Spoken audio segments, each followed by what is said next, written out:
ఓం నమో నారాయణాయ. 30 రోజుల భక్తి ప్రయాణానికి మధురమైన ముగింపు. గోదాదేవి కల నిజమయ్యే ఘడియ. శ్రీరంగనాథుడే వరుడిగా ప్రత్యక్షమయ్యే మహోన్నత క్షణం. తిరుప్పావై 30వ పాసురం. భక్తి, శరణాగతి, పరమానందానికి పరాకాష్ట. ఈ పాసురం మనకు ఏం బోధిస్తుంది? భగవంతుని సంపూర్ణ కృపను ఎలా పొందాలి? ఇప్పుడే తెలుసుకుందాం రండి.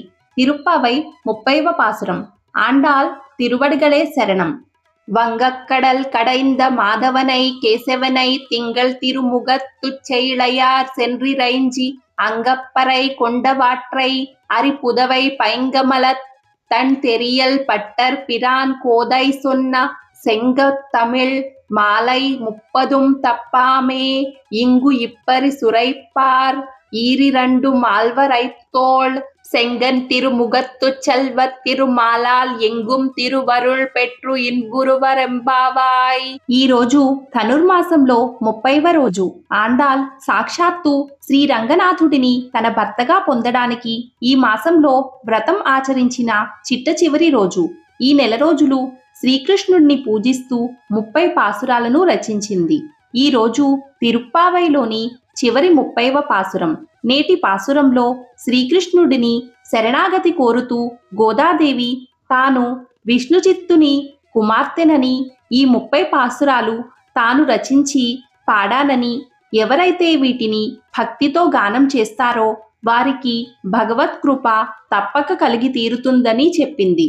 శ్రీకృష్ణుడిని భర్తగా పొందడానికి ఆనాడు గోపికలు ఆచరించిన వ్రతాన్ని తాను కూడా ఆచరించి రంగనాథుడిని భర్తగా పొందింది. గోదాదేవి క్షీర సముద్రాన్ని మథించి లక్ష్మీదేవిని పొందిన శ్రీ మహావిష్ణువుని, బ్రహ్మరుద్రులకు కూడా నిర్వాహకుడైన వాణిని ఆనాడు రేపల్లెలో చంద్రముఖులగు వారు, విలక్షణ ఆభరణములను దాల్చిన వారు అయిన గోపికలు చేరి మంగళం పాడి పరా అనే వాద్యాన్ని, లోకుల కోసం భగవత్స్యాన్ని తమ కోసం పొందారు. ఆ ప్రకారం లోకానికి ఆభరణమయ్యున్న శ్రీవిల్లి పుత్తూరులో అవతరించి సర్వదా తామరపూసల మాలను మెడలో ధరించి ఉండే శ్రీ భట్టనాథుల పుత్రిక అయిన గోదాదేవి ద్రావిడ భాషలో 30 పాసురాలలో మాలికగా కూర్చింది.